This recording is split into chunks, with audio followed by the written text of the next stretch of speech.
Welcome into another edition of Region Roundup. I'm James Boyd here with Mike Clark. A lot earlier than usual for us, Mike, but we're getting it done as we always try to do. And of course, we have to start with the biggest news of the weekend. And Mike, I just want to know, I don't know if you're working that night or if you're on the copy desk, but just your initial, I guess, reaction to some of my tweets and just some of the stuff that came out of that game. Yeah. I'm guessing most folks who are listening to us know about what's happening, but in case anybody doesn't, there was a doubleheader at Bowman on Friday night. On the opener, 21st Century played West Side. We will talk about that game in a little bit. And in the nightcap, Bowman played Lighthouse. Lighthouse coached by Nick Moore, who played for Bowman on a state championship team, coached by his late stepfather, Marvin Ray, who tragically died in a car accident in 2017. And then after Marvin passed, the Bowman gym was renamed in his honor, obviously rightfully so. He built Bowman into the program that it was. So anyway, so those two teams played each other. It's a very heated rivalry, to say the least. And it was a 91-90 game was the final. And Nick Moore, again, the former Bowman player coming back to play at Bowman, now the coach at Lighthouse. He actually succeeded his stepfather after Marvin passed away. Actually, there was an interim coach in between, but Nick became the coach after Marvin passed away. And Nick took exception to the officiating, and he expressed his opinion in a wrong manner. I mean, I think everybody pretty much agrees on that now, even Nick does. And he threw a chair, got ejected, sat on the scorer's table, demanded to talk to Arthur Haggard, the Bowman athletic director. And at the end of the game, after Nick had been ejected, one of his assistant coaches also threw a chair. And so, yes, I was working that night. I was following your tweets. It's a terrible look for Gary basketball. Obviously, Nick is no longer the coach anymore either. He's been let go, understandably. And he did express remorse and he did accept some responsibility for his actions on Saturday. So that is to his credit. But, some of the stuff that was reported in your story, in our follow-up story that ran in Sunday's paper, where Arthur Haggard gave his side of the story and Nick gave his side of the story. And honestly, Nick was in the wrong. Lighthouse was right to get rid of him. I want to be careful with what I'm saying here. Again, it's a very heated rivalry. Arthur Haggard in the aftermath has said that they're not going to play Bowman in any sport anymore. Sorry, they won't play Lighthouse rather in any sport anymore. I guess we'll have to see if that stands. And you were there, so I'll certainly let you, give your perspective on it. But, my perspective would be is that, things got out of hand. And it's unfortunate because, again, it's a bad look. People should be able to get together on the basketball court, play hard, and not rise to this level, honestly, because we don't need that. Sports should be a unifying force. It should not be a divisive force. And clearly it was here. So Arthur Haggard, also in the follow-up story, said they want to bring this event back. But as of now, it would be without Bowman. And honestly, I hope that can change. I think it's a good idea for all 4 Gary high schools to play each other, or not to play each other, but to play in an event like this. I think it's a great celebration of the sport, which is so important to the city. And, Nick did make a point that he did not want to play Bowman. And Arthur said that it was a blind draw. I guess those are two perspectives on that. And, I guess I would say that maybe it would have been better off in hindsight if, Bowman and Lighthouse hadn't played each other. There was not necessarily any reason why they had to. Nick said that Bowman was trying to get revenge for losing to Lighthouse earlier in the season. Arthur said it was a blind draw. So again, there's a lot of he said here, and again, it's unfortunate, and I hope that everybody can move past this and we can get back to celebrating what is such an important sport in the city of Gary, and getting back to celebrating the great accomplishments of some of the people like Jalen Washington and some of the other kids involved. So, and with that, I will let you give us your take on it.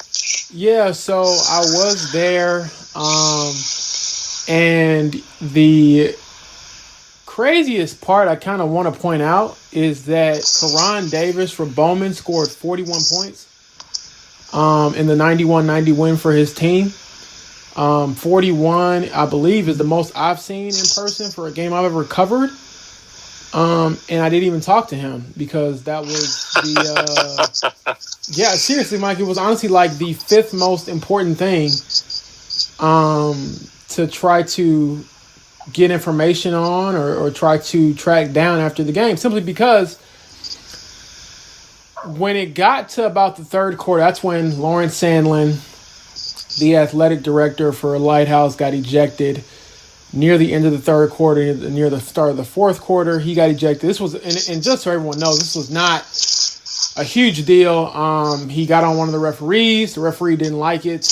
He asked for Sandlin to be removed, and Haggard, who was the Bowman AD, went over to Sandlin. They shook hands. Sandlin even, told him, hey, no hard feelings, and then he left with no commotion at all. So I kind of want to put that out there.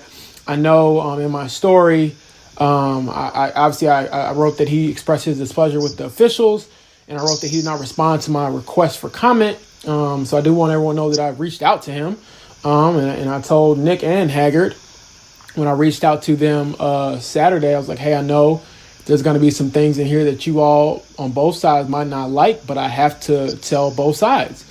Obviously with some credence to, what's being put in here. I can't write, I think the story ended up being about 50 inches, which was unbelievable. And I didn't expect it to be that long at all. But I think the openness from Nick and Haggard allowed me to, personally, I felt like, let me just lay everything out there just so, again, it's in my opinion, fair reporting. And also it gives both sides to air their grievances. So overall, though, the game itself was pretty crazy, pretty intense, high scoring, Gary basketball, fun game. But just as a reporter, I knew once Coach Moore got ejected that was the story. Not only just ejected, like if he got ejected and hadn't thrown a chair, but he had just got ejected for like 2 technical fouls or whatever, then that really wasn't a story. Then I would have been talking to Karan Davis about scoring what probably was his career high or close to it. But once he threw the chair, my mind as a reporter was like, okay, that's the story. And I know I had a few people who were at the event, asking me like, oh, are you going to write about this? And, is this a story? And I told them, unfortunately, it is. I think people kind of forget that even though I'm a sports reporter, I am a news reporter. So if I'm at a game and something out of the ordinary happens, like a chair being thrown, then that becomes a story. Like I said, I do respect the fact that Coach Moore answered the phone Saturday. And I told him straight up, I was like, I will, this goes for anyone, when it's writing a story about them, I will never write a story about you without at least calling you.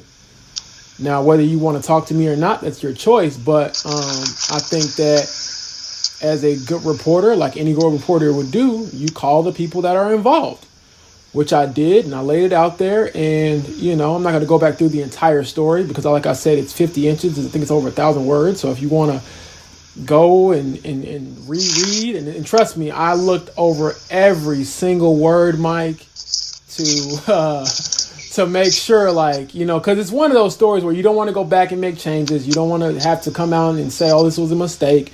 I, looked over every single word, and I believe every word in there is what is the word I meant to write. So at the end of the day, that's what happened. Coach Moore announced on his Facebook page Monday night that he was let go. I called him. He did not pick up. I called the AD. He did not pick up either. Reached out to the principal today. She's out of the office. Sent an email, haven't heard back. But I will track down who obviously is interim coach. Because that's the job. And that's just the nature of the business sometimes. But segueing into, I guess, some more, last thing I'll say is the IHSA was aware of what happened. They are investigating it, and from what I understand, they're still investigating it. I reached out to them for a statement, did not hear back. And granted, they did say that they were waiting for a report from Lighthouse to be filed by Monday afternoon. So I did not expect a decision to be made yesterday. And again, if Moore hadn't announced on his own Facebook, I wouldn't have known anything about his coaching status.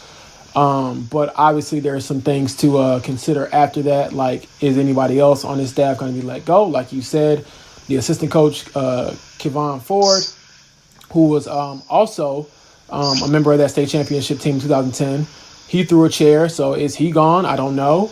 What's the status of the athletic director, Lawrence Sandlin? Is he still the AD? What's the status of the team? Will they be able to play the rest of the season? Are they going to be able to play this upcoming Saturday, which is their next game? And if so, who is the interim coach? Things like that are all questions that I will try to get answered as soon as possible. But at the end of the day, that's kind of what happened Friday. It was not what I intended to cover at the Steel City Showcase, the inaugural Steel City Showcase. But kind of segueing away from that, like I said in the second game, despite all of the commotion, Karan Davis was pretty spectacular, 41 points in a dramatic win. And then in the first game, West Side was dominant, Mike. I mean, it took them a while to get going, but, you saw my headline for my story, a 24-0 run to start the second half, and pretty much everyone on their team played well, including none other than Jalen Washington, who I believe finished with 16 points, 10 rebounds, a couple of blocks. And Mike, he is finding his footing. He is starting to hit his stride. I think he's starting to show, this is why I have the big time offer. This is why I participate in USA basketball and things like that, because he's had a couple of games in a row now where he's hit about, 15 or 16 points, and he's not shooting the ball very much. He's shooting the ball very efficiently, actually, and they probably should get him more touches. But overall, man, Mike, the kid looks good. And what's the scariest part is that he still doesn't look like he's 100% healthy. I don't mean that as far as his knee. I mean that just as far as his conditioning and strength and things like that. So, it was a sight to see. And he has a beautiful shooting stroke, Mike. I feel like he had to find it after a while because I won't lie, and Jalen, if you're listening, and I joke with him after the game about this and his coach, his jumper looked a little broke first couple of games. But, first game in about 2 years. But Mike, the stroke looks good. And, if he is who we all know he can be, West Side is a scary team for sure. Yeah. And I think, this is not a surprise. Chris Buggs, the West Side coach, had said at the beginning of the year, I mean, there's no reason for Jalen to play max minutes at the beginning of the season. They have other very good players, including Krishan Christmas and others, and there was no purpose for him, and people I know, and we had talked about this, you had mentioned this earlier in the podcast, people were saying, how come he's not scoring 25 and 30 every night? Well, what is the point of him scoring 25 and 30 in November or December? There's no point at all. The point is to get Jalen acclimated again after playing 6 games in his first 2 seasons and to be ready for the postseason, because we're expecting West Side to be making or be in a position to make a pretty deep run, and as this was always about the postseason and getting him ready for that. Obviously there was the early season game against Hammond, which was the showdown for the conference, obviously, which Hammond will be talking about soon here. But, that's a big game, and certainly some of the other rivalry games that West Side has are big as well. But, Chris Buggs is not going to push Jalen harder than he needs to be pushed early in the season. There's no point in it, and he's playing the long game here. Jalen's a junior. We got to remember that. He's still got another year after this one. So getting him healthy, getting him back into the flow of the game with his teammates, those are the goals here. Not for him to put up ridiculous numbers. There's no reason for that. I mean, he's going to be a junior all-star. He should be a junior all-star. If he's not a junior all-star, then there's something seriously broken with the system. And it's not going to be about his numbers, but it's going to be about what everybody knows he is, which is a top 15 player in the country in his class. So, all that been said, another team that's having a historic season in more ways than one, Hammond High. The last year as Hammond High per se in its current building, under its current status. As we've mentioned many times, the school city of Hammond is going down to 2 high schools next year. Hammond Central, which is almost done on the Hammond High footprint, right next to it, actually, will open. Clark will close. Gavitt will close. The current Hammond High building will close. So the new Hammond Central will have all of Clark's kids, all of Hammond's kids, and a few of Gavitt's current kids. The rest of Gavitt's kids will go to Morton. But this is the last year for Hammond High, which has a tremendous basketball tradition, going back, decades, literally. I've been around the area since 1988. It's been a powerhouse ever since then. And certainly before that, too. Larry Moore Jr., the coach, has done a tremendous job. They expected to be good this year. They are good this year, and they are number 1 in the state for the first time since 1974. And what a great accomplishment, but doesn't mean anything, honestly, because they don't care about being number 1 in February. They care about being number 1 in March. Yeah, Mike, the funniest thing is when I reached out to Coach Moore about it, and, he was a little, better of an interview as a coach, kind of added some perspective to it, because the last time that Hammond was number 1 was when his father played for Hammond and was an Indiana All-Star in 1973-74, alongside none other than Larry Bird, Larry Legend, and, talking to Reggie Abram, who's kind of their emotional leader.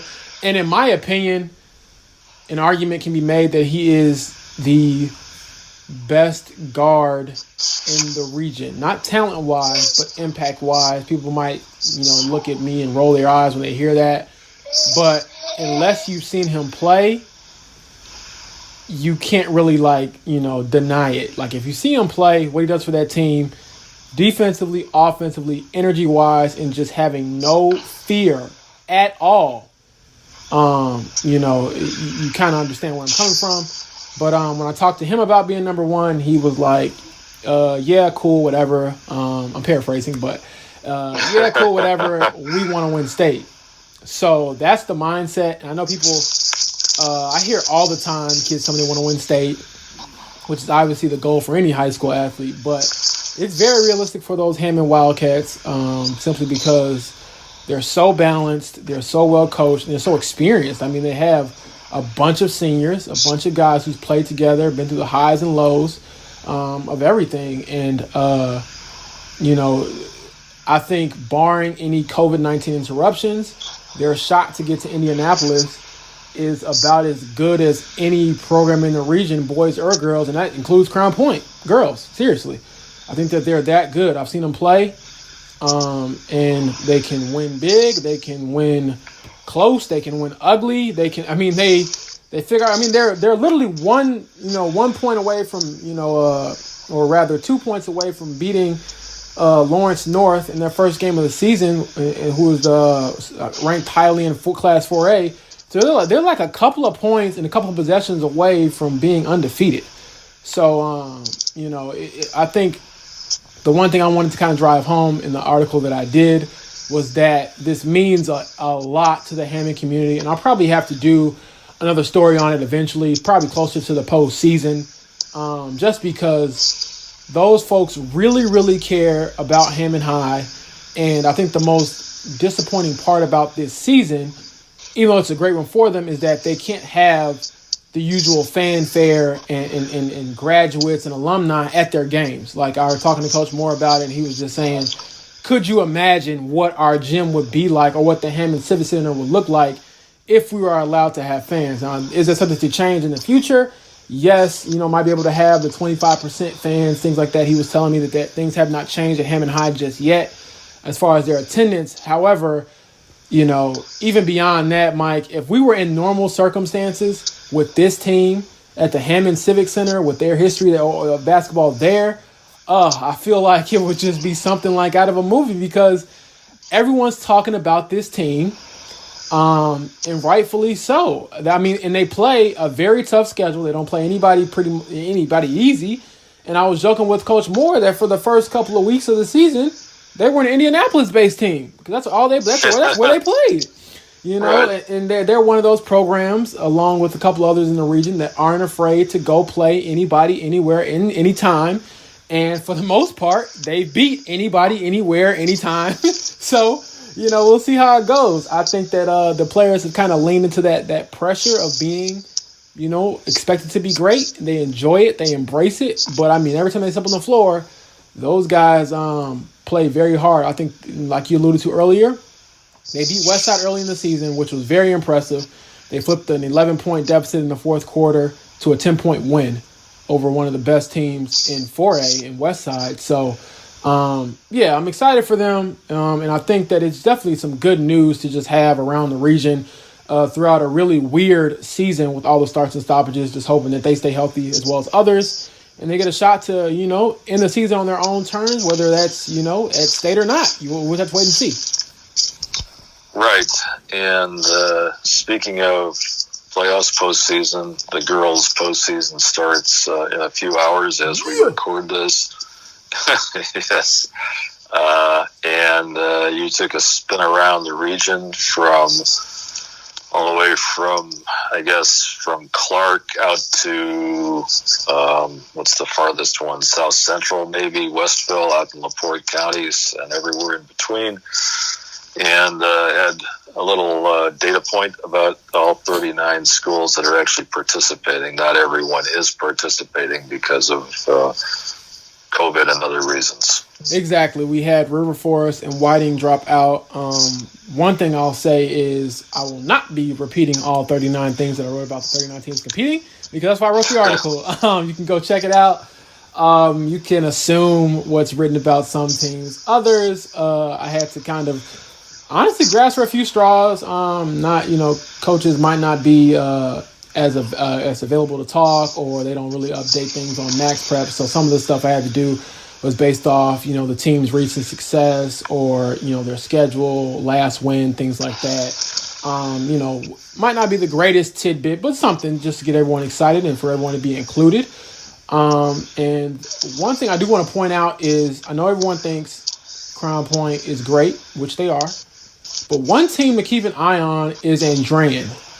Andrean girls, their only loss this season was to Crown Point, and it was not a blowout. Honestly, they probably could have won. So, and that's how Coach Tony Shube, when I talked to him about it, that's how he felt. And that's how he felt in the story that one of our stringers, David Funk, wrote when he covered the game. So, that's a team that I didn't expect to be as good as they are this year. And I think that the Crown Point game was certainly a test. And again, I was shocked that because most region games that involve Crown Point are blowouts, are double-digit wins. And that was not the case with Andrean. They held their own. And I think that if anybody else is going to make a deep run or is poised to make a deep run besides the usual teams or teams you might have expected, like Crown Point, I think Andrean's one of them. They had a really good year last year. And we'll see what happens. Like I said, I'm just hoping that people can stay healthy and have a chance to play. And like I said, have a chance to end their season on their own terms. I think a lot of the athletes I've talked to, they would tell me that they would rather have lost than have their season ended by COVID. When I talked to Cooper Jones after Valpo lost at semi-state in football, that's exactly what he told me. He was like, "Hey James, I gave it everything I had.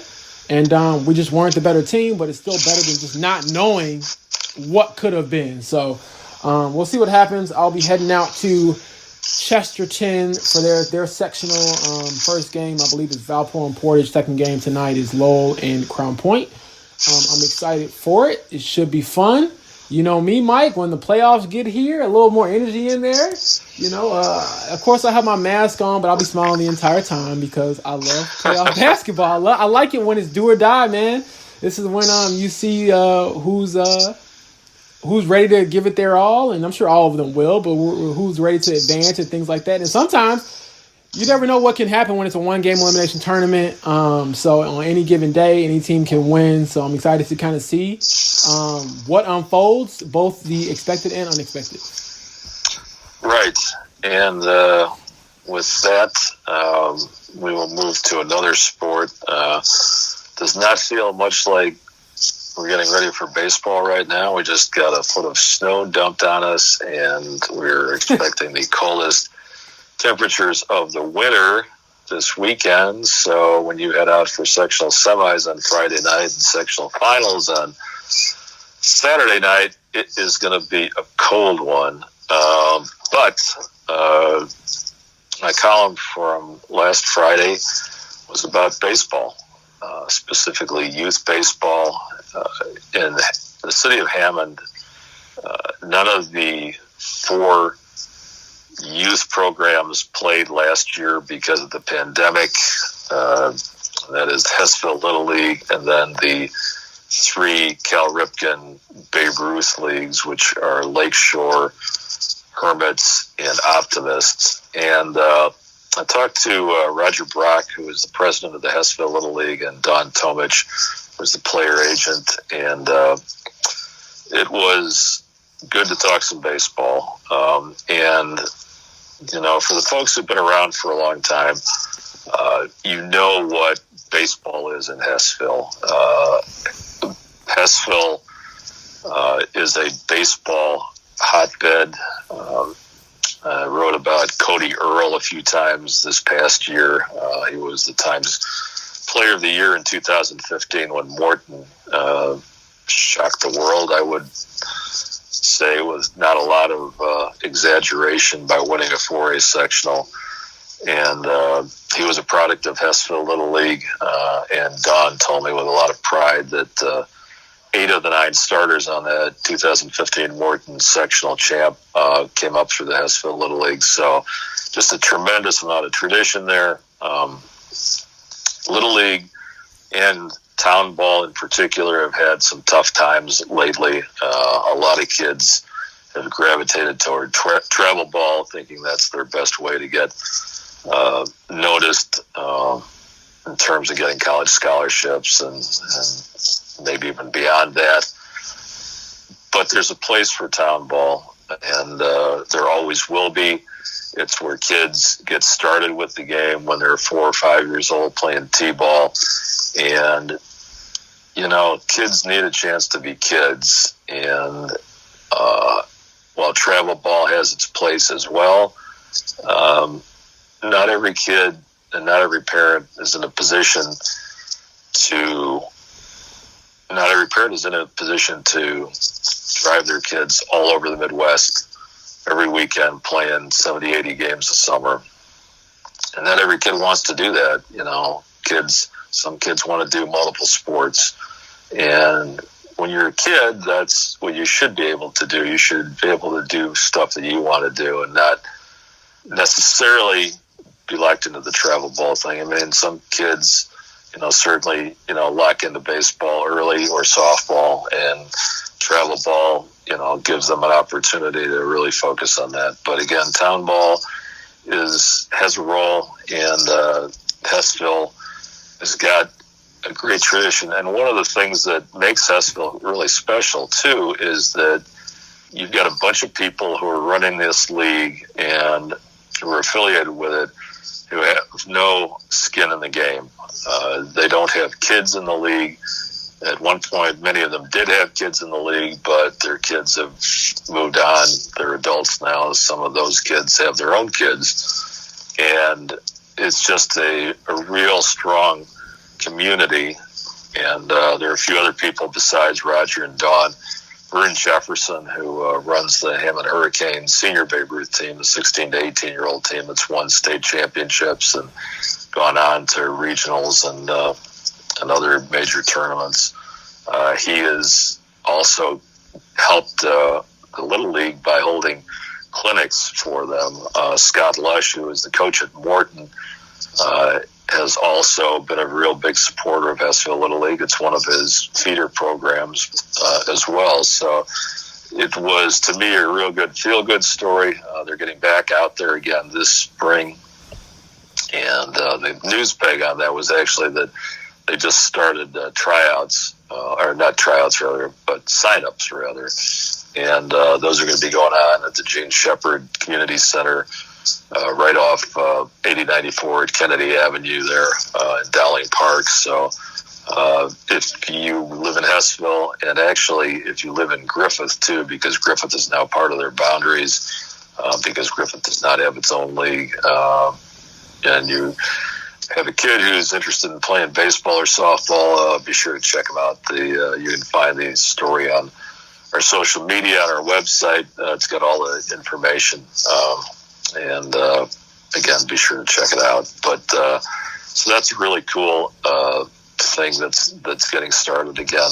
And yes, it's coming. Like, I feel like I'm almost forgotten what baseball and softball and things like that look like, So it's it is like funny that you said, it's super cold, and I'm sure we'll talk about this in a second when we get to our last point. But there are some things I want people to kind of know, that there are some things going on, and they're good that they're coming back. But it's like, man, could it come back at a weirder time? Just because it is so cold. And on that note, I'll let Mike kind of tell you what he's been up to.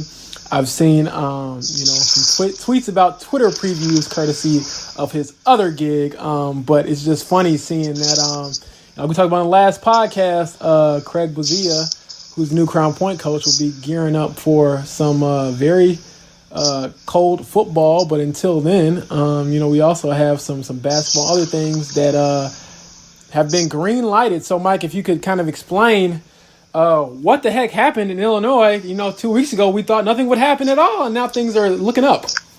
Right. We talked about it a little bit last week. Governor Pritzker in the Illinois Department of Public Health said that all sports could play once regions got to phase 4, which was a change because until they made that announcement, the high-risk sports, which included basketball and football, could not play at that level.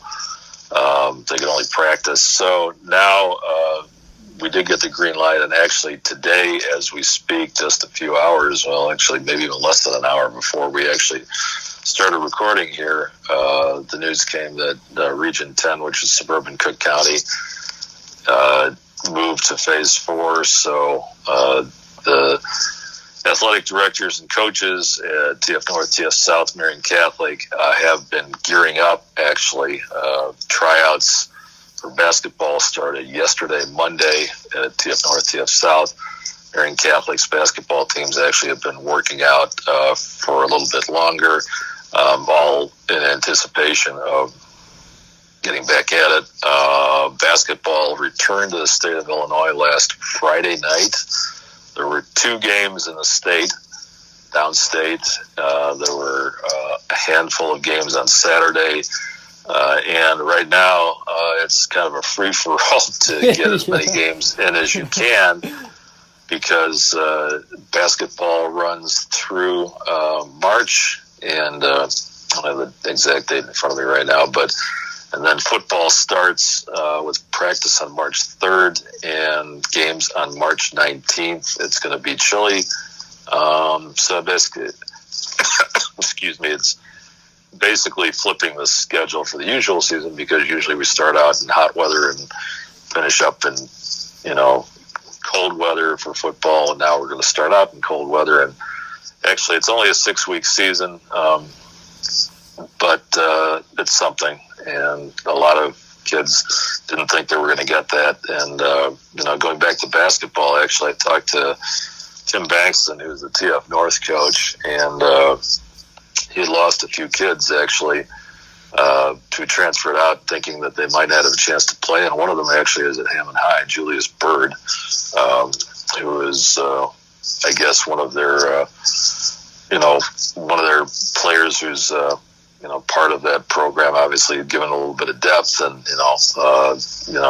adding another piece to the puzzle for the Wildcats. But, so TF North is getting back at it again without a few kids.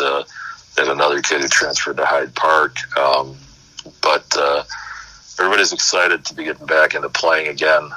TF North, TF South did not take part in the low-risk sports in the fall. So when they start playing again, which looks like it's going to be sometime next week, it'll be the first athletic events involving TF North, TF South in right around 11 months, actually. Marion Catholic did take part in the low-risk sports in the fall, so they did have a little bit of action, but, again, no basketball or football for the Spartans either, but those will be back in some limited form. It looks like the way it's working for a lot of the schools in Illinois, a lot of them are playing only conference schedules. A few of them are getting a little bit more ambitious. But we'll see how that all plays out. But it's good to have sports back. And again, in this time of the pandemic, it's a tough time for kids. A lot of them have been out of school much of the time, if not all of the time.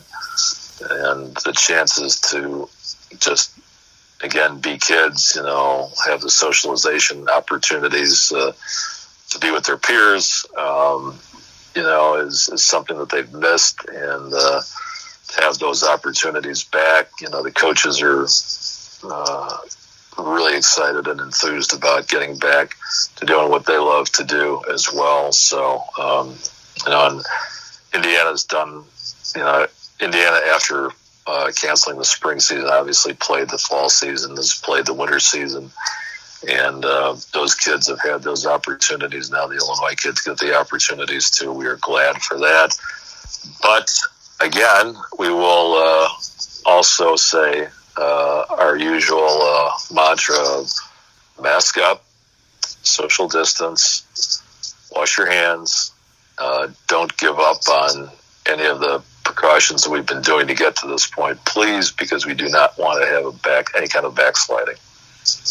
And on that note, we'll check in with you all next week. And I will say one parting shot. My Illinois beat down, my beloved Illini beat down Iowa We're back, in the top 15. I believe we're number 12 right now. Drake is number 25 in the AP poll with all the region guys. So just keep your eye out on those region guys over at Drake. I know we have Paul Oren with our MVC Hoops coverage of Valpo, but it almost feels like Drake is the region's team and the country's team at this point. They're kind of the underdog Cinderella story so far. So I'm hoping you all are enjoying the sports that we have, and hopefully, like you said in your column with Hesville and others, hopefully we can get some more sports here in the near future. Until then, stay safe, mask up.